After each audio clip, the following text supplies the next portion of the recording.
Hey, hey, hey.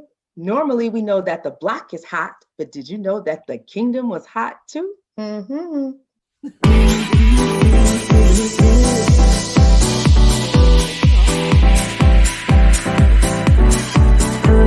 Hello, family. Welcome to the Chat Suite. Here we chat about things relevant to the timeless woman.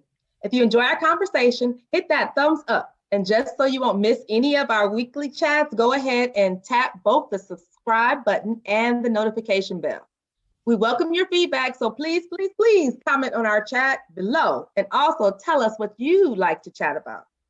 All right, so today we're going to switch gears a bit and talk about a trending topic in the media, Oprah's interview with the former Duke and Duchess of Sussex, Henry Charles Albert David, and Rachel Meghan Markle, aka Harry and Meghan. I think it's safe to say that we all question the Megxit. That's what the British tabloids coined it as. Why would she want to leave a setup like that? Why would she not want to remain a part of everything that is royal? The traveling, the philanthropic projects, the teas, riding in a horse-drawn carriage. I know when I first heard about Meghan marrying Prince Harry, I was like, woo, there's going to be a Black princess in Buckingham Palace. Yes. Meghan was our real life Princess Tiana. Then to just leave and give it all up? What? Well, leave it to Auntie Oprah to get the real tea. Now we see why they left. Okay, so my top aha moments or things that really stuck out to me from that interview are when Meghan said that they always told her to say no comment. When any press would come to her about anything, they'd say, oh, just reply no comment. So she said she acquiesced and did that because she felt as though she was being protected. But in reality, she wasn't being protected. My question, was she being set up? And also another thing that really stuck with me is when she announced that the turning point for her, when she realized this is the point of no return, I am done with this, and realized they did not have her best interest at heart, was when they said she had made Kate Middleton cry, which actually the reverse happened. And they were willing to lie, she said, to protect other members of the family than to tell the truth to protect her. And also, this has resonated with me, not resonated, but I'm just like, I cannot believe this. She's only allowed to leave the house twice in 4 months, and she didn't have access to her license, passport, or keys. Sounds like she was a prisoner. I want to leave too. What is that about? And when what Harry shared really was kind of cute when he said, when they were talking about how they got married before the actual wedding, and Harry said, just the three of us. He was singing in the tune of Bill Withers song. I was like, okay, Harry, I see you. And then when he also said that he was not aware of unconscious bias until being with Meghan. I was like, so he was really in that royal bubble for his rest of all his life, that he did not realize there was a such thing as unconscious bias. Yeah. So in a nutshell, what I got from it, it seems as if it all boiled down to the fact that she was 50% Black. That was just my thoughts from watching it. I don't know. So, but I could go on, but I want to know, what do you ladies think about the interview? What are your thoughts or aha moments?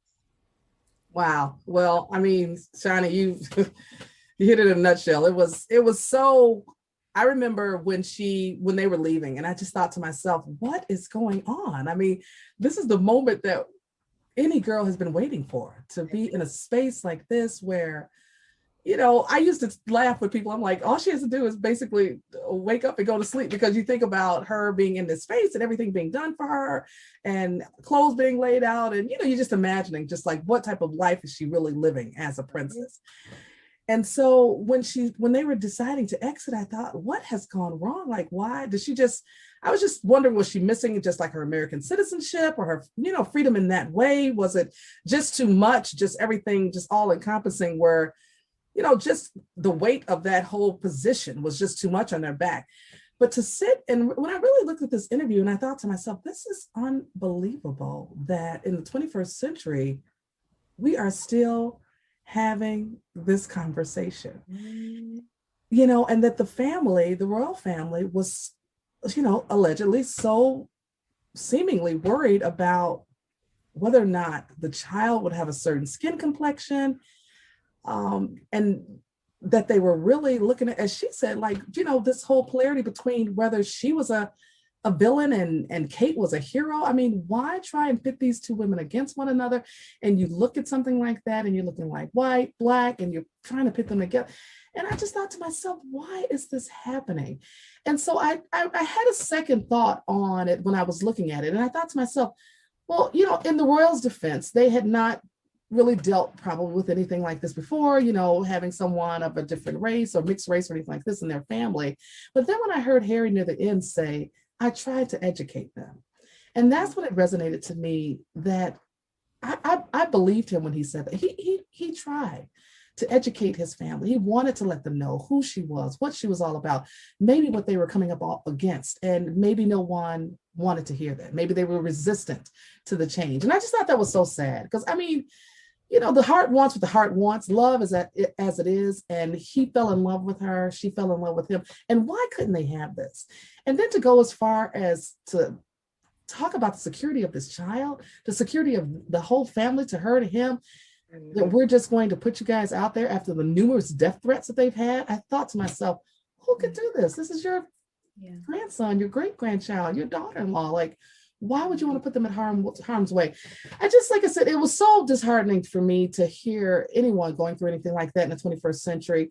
The other thing that stood out to me was the way the British tabloid is really seemingly in control of the narrative with the royal family. And I'm like, what is going on? Is there no one in this royal family, the senior royals, the institution, the firm, as she said, there's no one in there that can control the narrative of what's happening? They leave this up to the British tabloid for fear of what, so they can always look like a good light.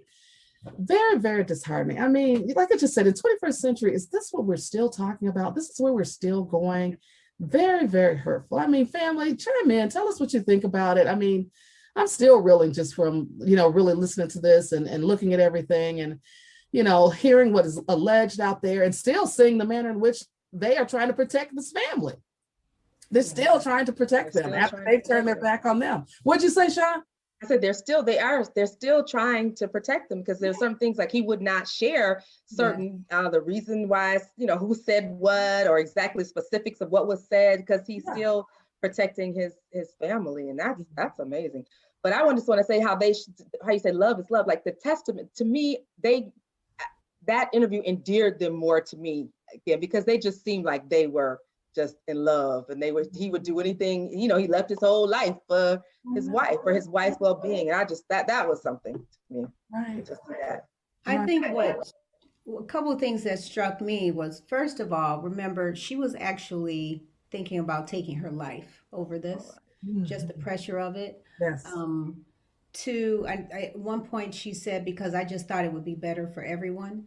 So, when you look at it, you're just like, well, I mean, they were rich. How horrible could it be? But she felt alone in that, as she said. But also loving him, she's seeing how much, I mean, this is his whole world, like imploding because of the choice he made. So for her to just feel that she didn't even want to be left alone one of those nights, she said, that is just, that speaks volumes. Yes. I think love is definitely there because now he has picked up and he has left what he knows. But I think it's very freeing when he said one of the wonderful moments was just to see their son running, I believe, on a bicycle or something. So just being regular and free to make their own decisions, I think that was great. A friend of mine asked me about the Queen Mother because did she have to sign off on those papers for not giving the baby protection? Although, he loves his grandmother, Right. but what about, she was so loving to him, but did she sign those papers? I thought perhaps this firm is like such a machine.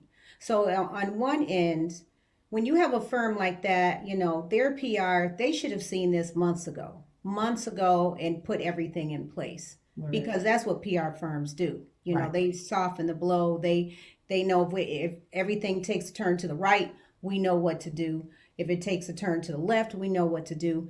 Seems like they were just hands off, which is outrageous, And then secondly, I think that she may not have had the direct power to say, no, I'm not signing that, which is means that that firm is formidable in itself, that you're the queen, but you still answer like to a board, like, there's a CEO, but there's a board, so that gave us some insight on the infrastructure of that whole royal experience, which I think is very scary, and they are setting precedent for a country, Right. and for you to make it so this your own flesh and blood has to flee, that speaks volumes. Wow, Volume. that is amazing. So you're saying now, see, this is what I didn't know. You're saying that the queen actually had to sign I missed paperwork? that, but that's what a girlfriend of mine said, that yeah, she signs off on it. So Wow. Now, see, I did not what, realize that. Now that's because, saying or something right there. who would? Does the firm do that? I mean, so what power does she have if she does not? Because, I mean, if she had the final say, would they be leaving, as far as the protection? So I So, know they said that, of course, it's the firm and it's the institution. And from what I've understood, the queen is the queen mother. She's the head of the institution. But like you said, Monique, it's the both of them have an array of senior royals at the top of it as well. So it probably, I mean, of course, I can't say for sure, but it's probably working just like what you said. Yes, she's the queen, but there's a board or other people to answer to. there's So a I mean, board. if there's a decision, we feel like, of course, she can make the final decision, but We can she? would think we would You think would think so, but so. You that's would our think so as the democracy. queen, you know, she's sovereign over all of the Commonwealth that she's in charge of, the British Commonwealth. Yeah. Wow, I could not imagine that. I don't know. I just can't see that how a grandmother, and then they said she was loving, and he's gives testimony that his grandmother is loving, and he'll always love his grandmother, and he has a great relationship with his grandmother. And even Meghan said that the grandmother was always generous to her and loving towards her. So I just don't get that. That is nuts. So I I know mean, it's but I'm sorry. horrible. I'm, Say it again, Bev. no, I was just saying it's just really horrible because here you have an innocent child, and then they're bringing another child into this world.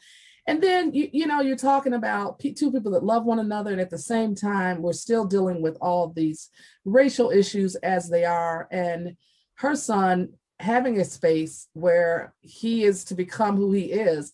And they're saying, no matter what the bylaws were, or what's been put in place for all these hundreds of years, all of a sudden, little Archie, excuse me, not little Prince Archie, because they said they'll never give him a title, but little Archie will never get a title. Why not? I mean, why are you all okay to change the laws in that way as it pertains to him? Because of what?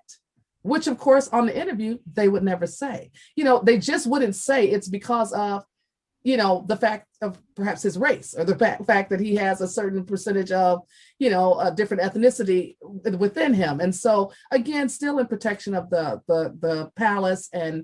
But it's just very disheartening that this is where we're at, 21st century. I mean, the Queen, Prince Charles, everyone, you all have lived your lives and you've done everything. Why can't they be happy? Why can't they serve as the royals and then still have some semblance of a life that they would enjoy for themselves and for their children? Why can that not happen? Why? But remember they said that basically get over it. We all have to live in this bubble, Yeah. But I think really it's instilled in Harry after his mom, like there were some things that we will never know that drove Princess Diana, a wedge between her and, Charles. And we just don't know anything. And for him to live off of Diana's money Right. from when she was living, Mhm. it's almost like he said she knew Yeah. this day that you Yeah. you're an individual, maybe here, because I don't think Harry has been like the royals his whole life, and he's been the more spirited. So moms know, Yeah. and she may have said, you may need something else. You may need to do something different. Very wise, but you never know, because she ended up doing something different with the divorce and everything. Yeah. So that was. And then remember he said too that he felt he could see history repeating itself as with how they treated his mother. Yes. Right. Yes, absolutely. Yeah. So, so which is, with that being said, that's really interesting because I mean, is it a color thing or is it just a palace thing? That's what I see. That's what made me question it also too. But however, the tabloids, the press, they treated Diana with, they gave her accolades at all times. Again, her disdain probably came from within. Within, right? Right, yeah. Absolutely. So it came from within and came from really like her and Charles. He was her 12th cousin, and they really, she didn't really want to per se. That wasn't her first choice, for marriage, and so it was sort of. I didn't know that she was his 12th cousin. Yes. So it, just they really were never happy together. It seems because he wanted Camilla, and she wanted Dodi. And so when she met Dodi Fayed, I think she was the happiest she'd ever been in her life. I mean, such a tragic end to just the beginning of a love story, just all in itself. But, it seems as though it was a forced situation. It wasn't really what either one of them really wanted. But again, when you talk about his mom preparing and him saying that, I just thought to myself, also, she probably was just thinking to herself, how they just didn't realize what machine they were up against. You know what I'm saying? Like, let me put this dowry away from my children because they don't know, just as they get older, how big this institution and this firm really is. And what will happen? Yeah. There was some serious money for her to put it away, and they can move across the water and sustain themselves and start a company. Yeah. Absolutely. It wasn't just a couple $100,000. It was like what, 8 million? It was 8 million, something like that. 8 million. Yeah. Our family will never be royals, and from the looks of things, Harry and Meghan are no longer considered royals either. But we still love them. We will always love them. Yes. And Auntie Oprah got the tea about the royal exit. And on another note, since we were talking about thinking that maybe perhaps it was race that caused them to treat Meghan and not ostracize her, but treat her as the way they were treating her. They better check themselves, because while they're so upset about Meghan's 50% and Archie's 25% of Black ancestry, they better do a 23andMe to check their own ancestry, because allegedly Queen Charlotte, born 1744, 1818, wife of the English King George III, was directly descended from Margarita de Castro e Sousa, a Black branch of the Portuguese royal house. So, Black Queen Charlotte's granddaughter was Queen Victoria, and her great-great-great-granddaughter would be Queen Elizabeth II. Oh my God. Which is what Bridgerton is about, right? Yeah, that's what I was gonna say. Yep. So that she had. That's what I was gonna say. That, which she also had. They have a few drops of that African ancestry. Okay. So come with the tea, Johnny. Yes. All right. Well, thanks for tuning in to us, family. Don't forget, click that notification bell, subscribe, give us any feedback, comments, tell us what you'd like to chat about, and we'll chat with you later. Bye.